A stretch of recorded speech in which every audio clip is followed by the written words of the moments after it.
ठीक है गाइस, शुरू करें फिर आज की क्लास।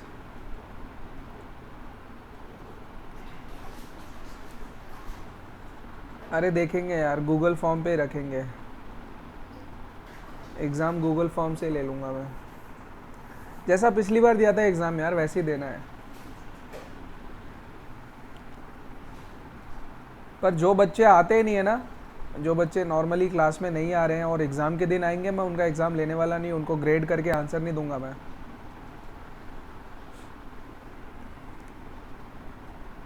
एनीवेज शुरू करें सुरेश।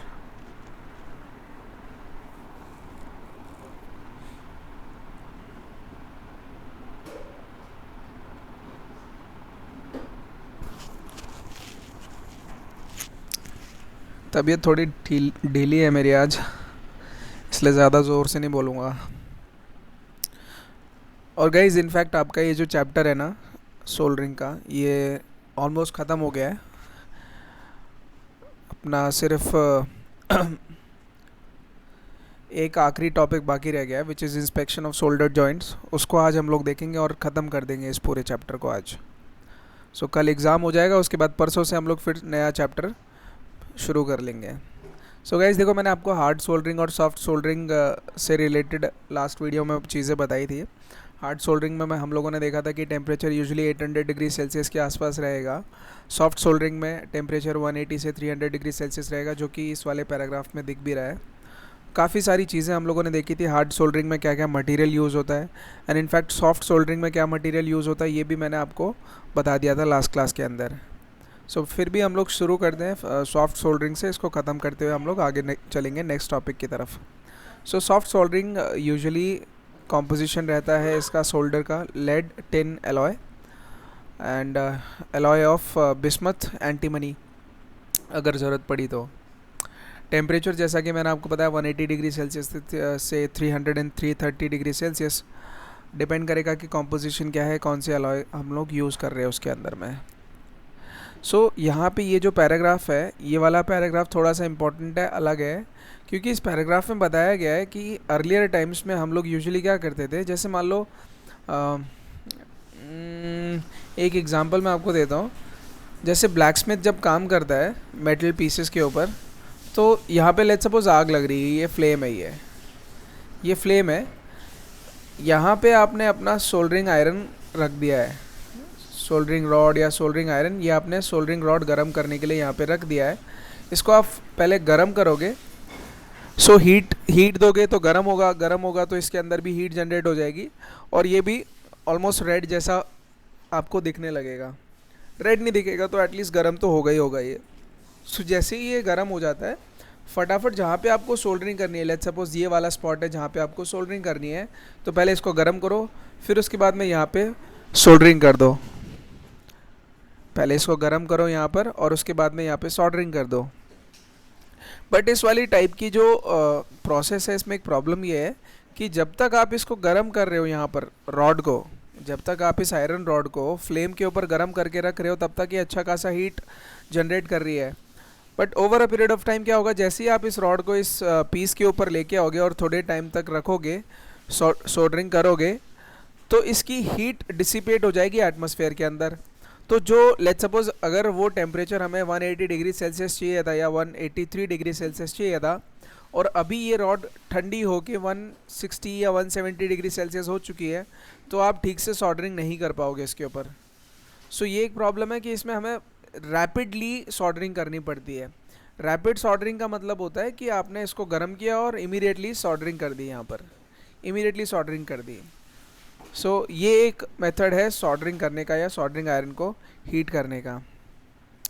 बाकी ऐसी इसमें इन बाकी सारे पैराग्राफ्स में ऐसी कोई चीज़ नहीं है जो कि आप लोगों ने देखी नहीं है वीडियो में, या फिर जो कि लास्ट क्लास में हम लोगों ने डिस्कस करा नहीं है। जैसे कि आपको ये भी पता होगा कि जो टिप बनी रहती है, इट इज़ ऑफ कॉपर। नाम आयरन है बिकॉज स्टार्टिंग में आयरन टिप यूज़ करते थे हम लोग, बट बाद में पता चला कि copper is a good conductor of heat, तो हम लोगों ने रिप्लेस कर दिया आयरन को कॉपर से। बट नाम वही का वही चला आ रहा है, नाम वही आयरन का ही चला रहा है, इसीलिए हम लोग सोल्डरिंग आयरन ही बोलते हैं। सो यहाँ पे देखो ये स्टोरी भी लिखी होगी, बट द इम्प्लीमेंट थ्रू दो the implement retained it's name of soldering iron. और क्या है इसमें, और हाँ, ये तीन तरीके हैं जिससे आप सोल्डरिंग आयरन को हीट कर सकते हो। जैसे नंबर 1 मेथड है applying a naked flame to the joint, similarly dip soldering and heating by non contact techniques. जो फर्स्ट वाला है वो तो आप समझ गए होंगे कि फ्लेम की हेल्प से गर्म करके आप सोल्डरिंग कर सकते हो। सेकेंड वाला डिप सोल्डरिंग से रिलेटेड वीडियो हम लोगों ने बहुत पहले देख लिया था, जिसमें आप बोल रहे थे कि सर ये तो अपने को मांगता है। डिप सोल्डरिंग देखा था, एक कंटेनर था, उसके अंदर हम लोगों ने सोल्डर को गर्म करके रखा हुआ था, मोल्टन फॉर्म में था, और पीसीबी को लेके आ रहे थे, डिप कर रहे थे इसके अंदर, अपने आप सोल्डरिंग हो जा रही थी। That is known as dip soldering. फिर एक लास्ट में लिखा हुआ heating by non contact techniques. Heating by non contact techniques में एक्चुअली में इलेक्ट्रोमैग्नेटिक इंडक्शन हीटिंग का प्रिंसिपल लगता है, जैसा कि इंडक्शन हीटिंग में आपको मिल जाएगा। इंडक्शन हीटिंग का कंसेप्ट पता है सबको, या हल्का फुल्का ड्रॉ कर दूँ यहाँ पर। जैसे अपने घरों में कॉइल नहीं होता है पानी गर्म करने वाला, ऐसा कॉइल होता है ना, रॉड। तो आप इलेक्ट्रिसिटी की हेल्प से इस रॉड को गर्म करते हो, और इस रॉड के अंदर इसके बीच में इसके बीच वाले पोर्शन में हम लोग क्या करेंगे, इसके बीच वाले पोर्शन में रॉड रख देंगे, अपनी आयरन रॉड। सो ये आयरन रॉड भी इसकी हेल्प से, ऑल्दो इसके कांटेक्ट में नहीं रहेगी है, बट फिर भी थ्रू इलेक्ट्रोमैग्नेटिक इंडक्शन ये भी गर्म हो जाएगी, ये भी हीटअप हो जाएगी, और फिर आप इस सोल्डरिंग आयरन को फर्दर यूज़ कर सकते हो सोल्डरिंग प्रोसेस के लिए। So this is known as heating by non contact techniques. सो बिना कॉन्टैक्ट करे आपको हीट करना है। ओके, एनीवेज ये नॉर्मल सोल्डरिंग आयरन है, इससे रिलेटेड चीज़ें हम लोग देख चुके हैं, वीडियो भी देख चुके हैं। बस इसमें जो मार्किंग डिफरेंस है वो आपको ये देखना है कि नॉर्मली ये 25 वाट्स का होता है या फिर 40 वाट्स का हो सकता है, 25 वाट्स या फिर 40 वाट्स का। और यूजुअली ये सॉफ्ट सोल्डरिंग के लिए यूज़ करेंगे हम लोग, जो कि अपनी वर्कशॉप में होती है और जो हम लोग नॉर्मली करते हैं वर्कशॉप के अंदर, एवियोनिक्स वर्कशॉप के अंदर। और बाकी इसमें तो 2-4 चीज़ें बताई हुई है, जैसे कि अगर आपको सोल्डरिंग करनी है तो पहले आपको टेनिंग करनी पड़ेगी, सोल्डरिंग आयरन की। तो टेनिंग से रिलेटेड चीज़ें भी हम लोग डिस्कस कर चुके हैं कि ऑक्साइड से बचना है हमें तो फ्लक्स यूज़ करना पड़ेगा, और कोई भी वर्क पीस के ऊपर अगर हमें सोल्डरिंग करनी तो उससे पहले मटेरियल के ऊपर थोड़ा सा सोल्डर लगाना पड़ेगा, मटेरियल इन द सेंस कि जो सोल्डरिंग आयरन है उसके ऊपर थोड़ा सा सोल्डर लगाना पड़ेगा। तो ये सारी चीज़ें इसके अंदर लिखी हुई है। और क्या है, और कुछ स्पेशल चीज़ बची हुई है तो फिर देखें यार।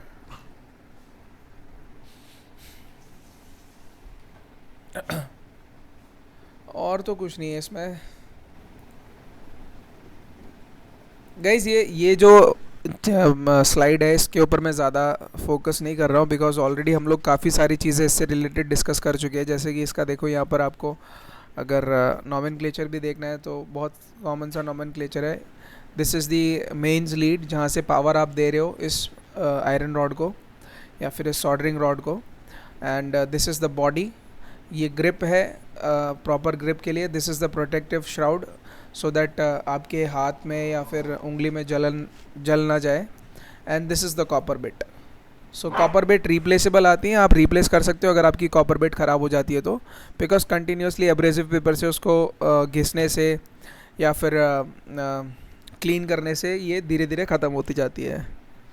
सो ये रिप्लेस कर सकते हो आप कॉपर बिट। नेक्स्ट है यहाँ पे ये भी पैराग्राफ देख लेना गाइस, इसमें भी कुछ ज़्यादा खास चीज़ें लिखी नहीं है, वही पुरानी चीज़ें हैं, उन्हीं को ठीक से बता के रखा हुआ है।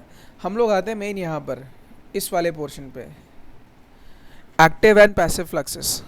एक्टिव फ्लक्स और पैसिव फ्लक्स एज सच इस तरीके से याद मत रखना, इसको ऐसे याद रखना कि अगर एक्टिव फ्लक्स की बात कर रहे हैं तो हम लोग कोरोसिव फ्लक्स की बात कर रहे हैं, और पैसिव फ्लक्स की बात कर रहे हैं तो नॉन कोरोसिव फ्लक्स की बात कर रहे हैं। एक्टिव मतलब कोरोसिव और पैसिव मतलब नॉन कोरोसिव।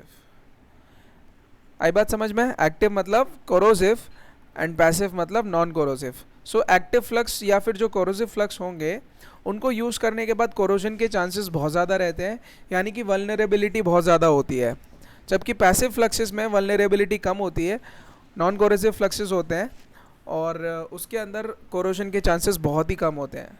सो आप प्रेफर करोगे कि यार मेरे वर्क पीस के ऊपर या मेटल पीस के ऊपर कोरोजन ना हो, तो आप यूजुअली एक्टिव फ्लक्स भी यूज़ कर सकते हो, पैसिव फ्लक्स भी यूज़ कर सकते हो, बट बाद में फ्लक्स को क्लीन करना पड़ेगा आपको प्रॉपरली। जैसे अगर आपको आपका वर्क पीस है जिसमें एक्टिव फ्लक्स की ज़रूरत पड़ेगी ही पड़ेगी, बिना एक्टिव फ्लक्स के आपका काम नहीं होने वाला है, तो आप एक्टिव फ्लक्स यूज़ कर सकते हो, बट उसके बाद में एक्टिव फ्लक्स को क्लीन करना भी उतना ही ज़्यादा इंपॉर्टेंट है जितना कि फ्लक्स को यूज़ करना इंपॉर्टेंट है। सिमिलरली पैसिव फ्लक्स में तो इतना ज़्यादा इशू है नहीं because it is a non corrosive flux, तो बट फिर भी क्लीन तो इसको भी करना है, एक्सेस फ्लक्स को क्लीन तो इसमें भी करना है हमें। एंड अभी हम लोग प्रोसेस भी देखेंगे कि क्लीनिंग कैसे करनी है फ्लक्स की।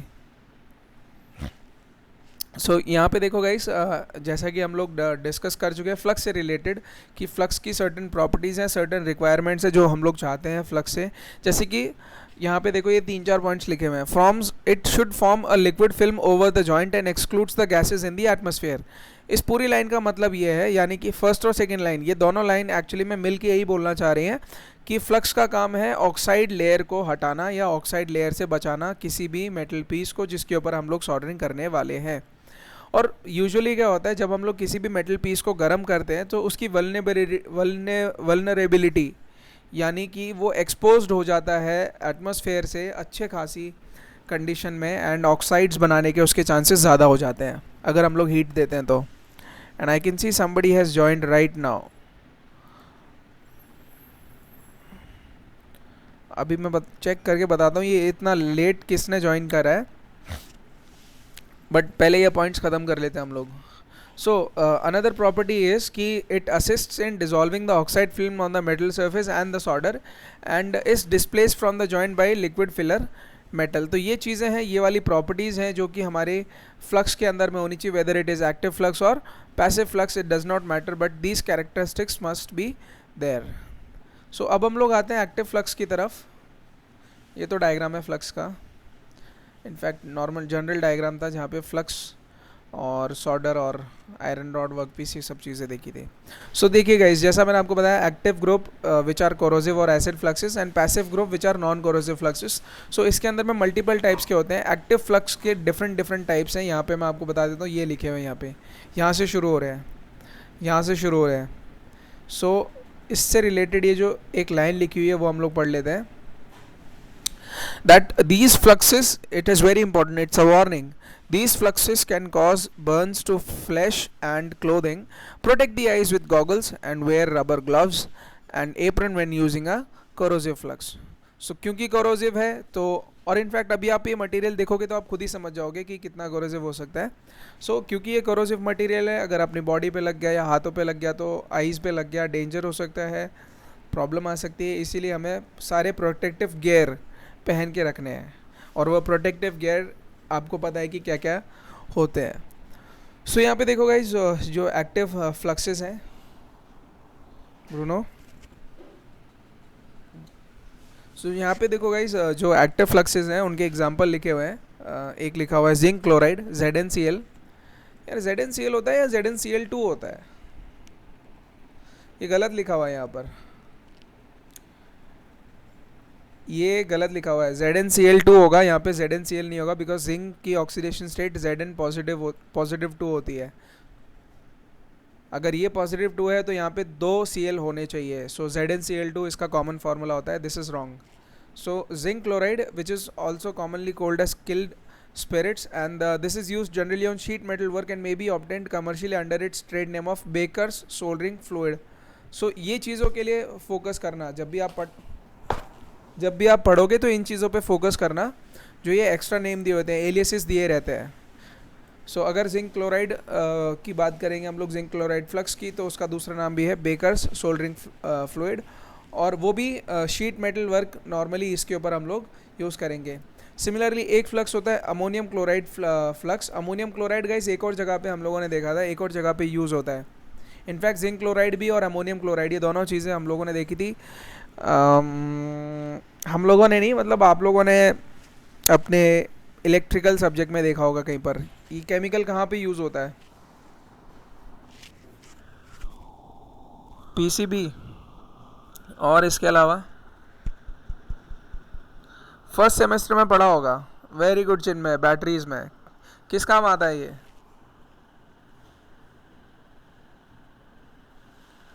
आंसर सही है, बैटरीज में, बट किस काम आता है ये?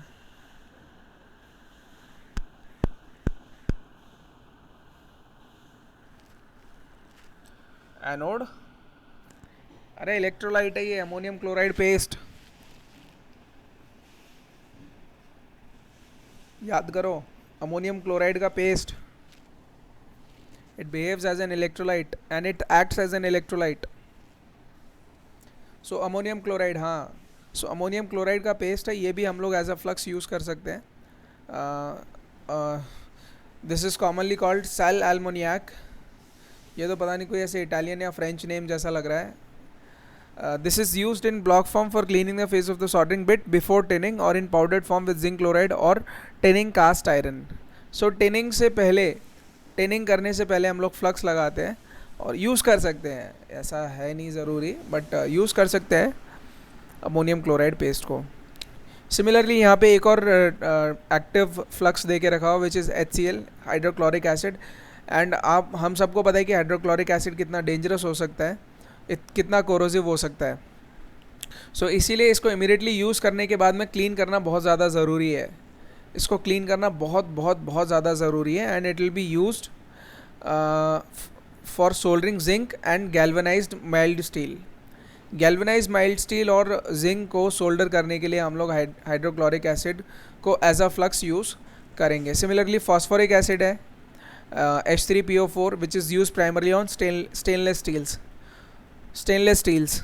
फाइनली देखो गाइज, यहाँ पे नोट डाल के रखा हुआ है, जो नोट हम लोग बार बार बोल रहे हैं, that flux residues of acid fluxes remain active after soldering and will cause corrosion unless removed by thorough cleansing. First in a weak solution of caustic soda. Caustic soda इसलिए यूज़ करेंगे because वो neutralise कर देगा solution को. Caustic soda actually में it is a base, so this is a base, and flux जो आपने use किया है it is acid. So acid plus base, it will neutralise, ये न्यूट्रलाइज कर देगा, ये जो बेस है इस एसिड को न्यूट्रलाइज कर देगा, तो आपको न्यूट्रल सोल्यूशन मिलेगा या न्यूट्रल इफेक्ट आएगा. और फर्दर वो जो न्यूट्रल इफेक्ट है उसको आप प्रॉपरली वाटर से क्लीन करोगे. सो जो भी एसिड फ्लक्स है लगाने के बाद में, अगर आपने सोल्डरिंग कर दी है उसके बाद में भी अगर फ्लक्स रह जाता है सरफेस के ऊपर, तो इट इज़ हाईली कोरोसिव और डैमेज कर सकता है अपने शोल्डर को बाद में, या जॉइंट को डैमेज कर सकता है या फिर प्रॉब्लम क्रिएट कर सकता है. सो इसीलिए उसे it is better to clean it up. First you have to use a base which is caustic soda and then with clean water.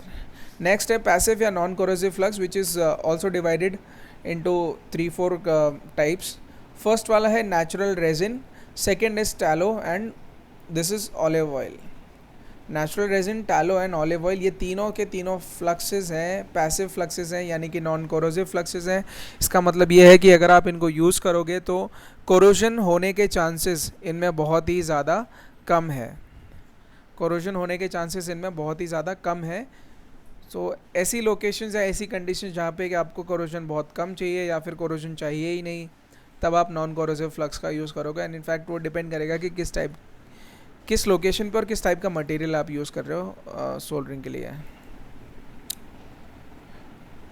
ये टैलो जो है ना, ये टैलो एक्चुअली में ये एक और पर्पस के लिए यूज़ होता है. ये बेसिकली एनिमल फैट ही है. ये टैलो एक्चुअली में दिस इज़ एनिमल फैट, और ये एक स्पेशल पर्पस के लिए यूज़ होता है.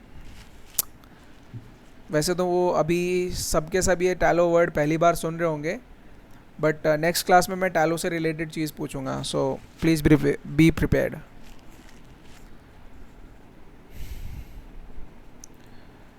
सो फाइनली हम लोग आ गए हैं इस जगह पर, अपनी लास्ट स्लाइड पर, जो कि 2 पॉइंट्स आपको दिख रहे होंगे. One is flux removal and other one is inspection and testing off shoulder joints.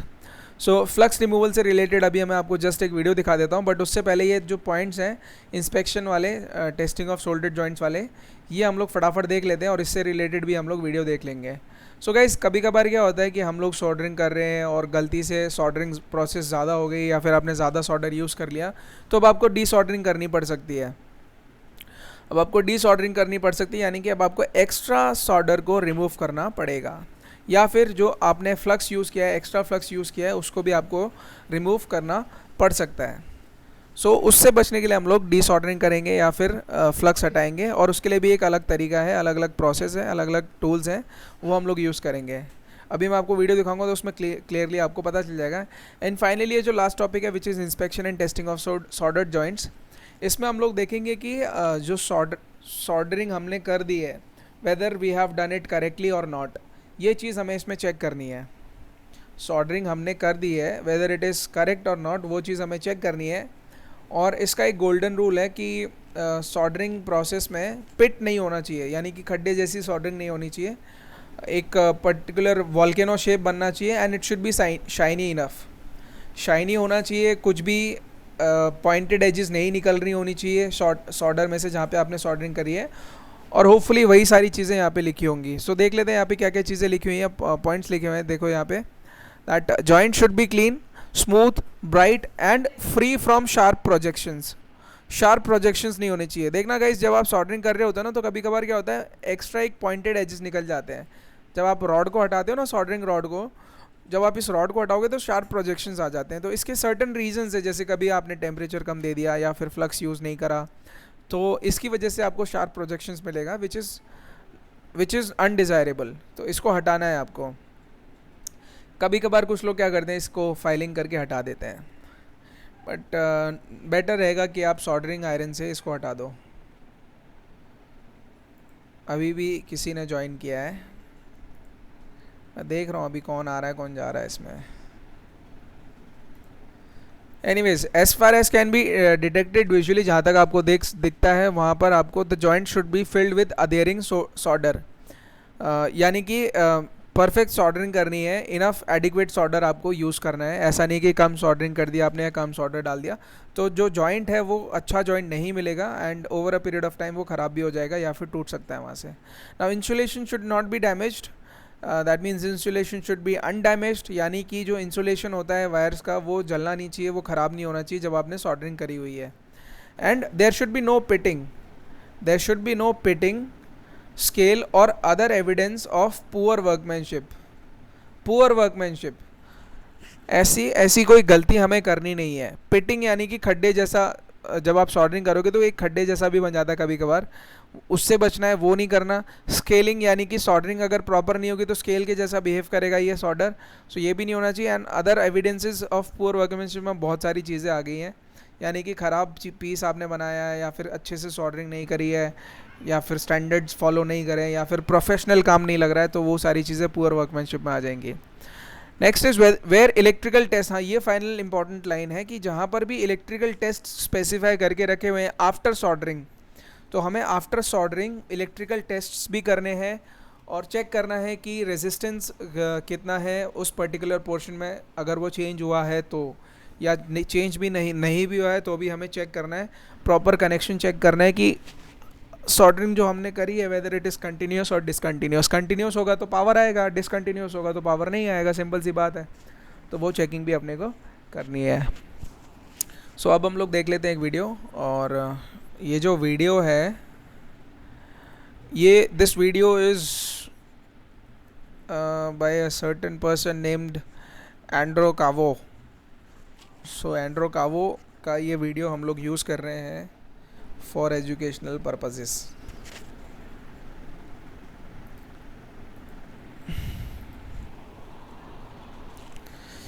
ये लो भाई,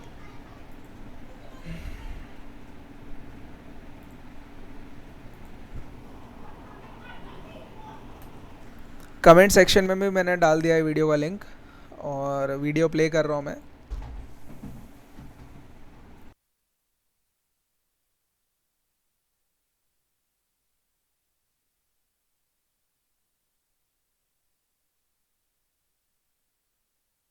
You are now unmuted.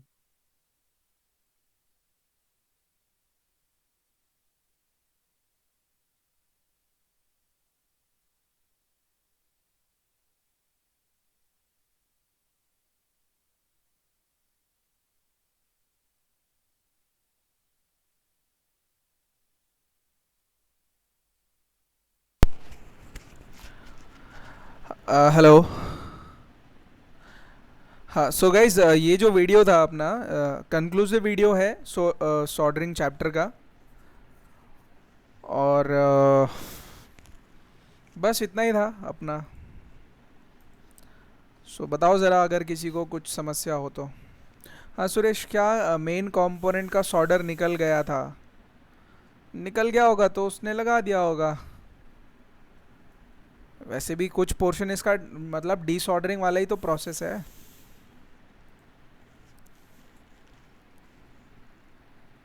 डीसॉर्डरिंग ही तो कर रहे हैं हम लोग, सॉल्डर को हटाना ही है।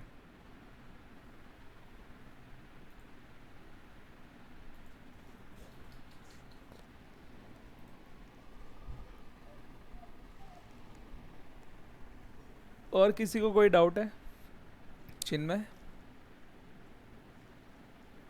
ये खुशी और प्रवीण इतना जल्दी क्यों आते हैं क्लास के अंदर? प्रवीण क्या हो गया, इतना जल्दी क्यों आए?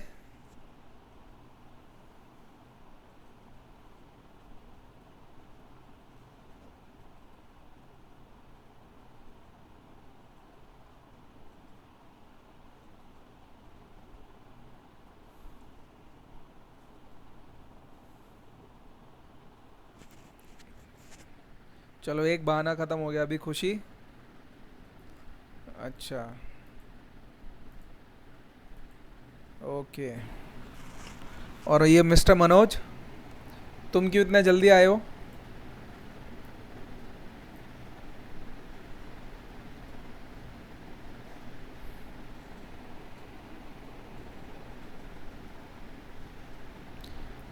सुरेश, ये 2C और 4C जो अपना सोल्डरिंग आयरन था या सोल्डरिंग बिट था, उसका साइज़ था डिफरेंट, डिफरेंट साइज़ था ये।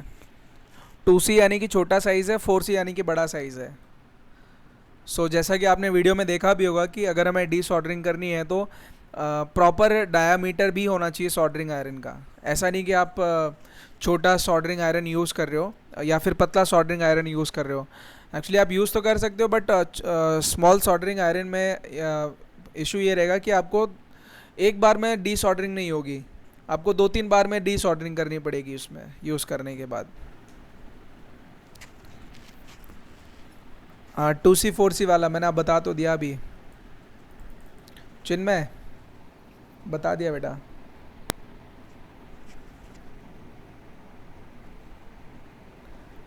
2C और 4C डायामीटर बता रहा है, साइज़ बता रहा है सोल्डरिंग बिट का। जितना बड़ा आप सोल्डरिंग बिट यूज़ करोगे उतना ही ज़्यादा एरिया आप कवर कर सकते हो और उतना ही ज़्यादा सोल्डर आप हटा सकते हो या लगा सकते हो या निकाल सकते हो। जबकि जो छोटे वाले सोल्डरिंग आयरन है, छोटे वाले इन द सेंस कि जिनका सोल्डरिंग बिट का डायामीटर कम होता है, अगर उनको यूज़ कर रहे हो तो उनको 2-3-4 बार यानी कि एक से ज़्यादा बार डी सोल्डरिंग करके हमें करते टाइम हमें यूज़ करना पड़ेगा उसको। एक से ज़्यादा बार यूज़ करना पड़ेगा अगर डी सोल्डरिंग करनी है तो। फ्लक्स पास वाले होल्स में जा रहा है, उससे दूसरे होल्स डैमेज नहीं होंगे? नहीं होंगे सुरेश, डैमेज नहीं होंगे। सुरेश, जो फ्लक्स हम लोग यूज़ कर रहे हैं एक्चुअली में उसकी प्रॉपर्टी ऐसी है कि अगर वो दो कनेक्शंस के बीच में भी आता है तो भी इलेक्ट्रिकल कनेक्टिविटी नहीं देता आपको। और इनफैक्ट वैसे भी हम लोग फ्लक्स को बाद में थ्रू वेरियस प्रोसेसेस हटा देते हैं। ये वाला डैमेज तो करेगा नहीं।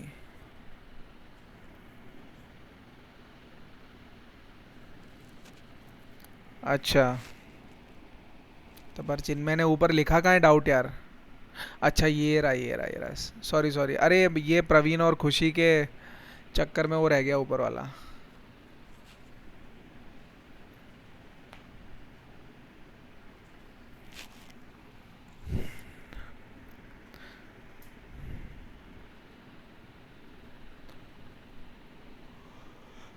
तो अभी तो समझ में आ गया चिन्मय?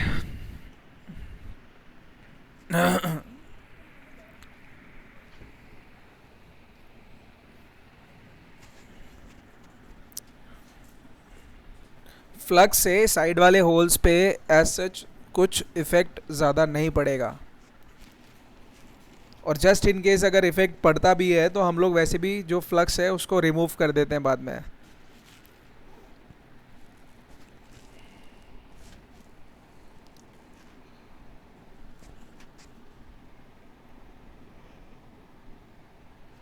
वायर वाला जिसका कलर, हाँ ये सुरेश, इसको हम लोग सोल्डरिंग विक बोलते हैं, विक, WICK।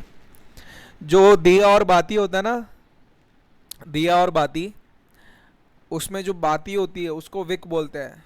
सो एक्चुअली में विक का काम कैसा रहता है, कैपिलरी एक्शन के थ्रू वो कोई भी पर्टिकुलर मटेरियल को अपने थ्रू फ्लो करवाता है।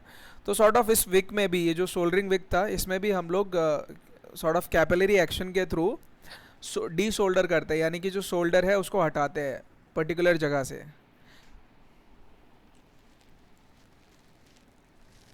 सोल्डरिंग विक बोलते हैं उसे।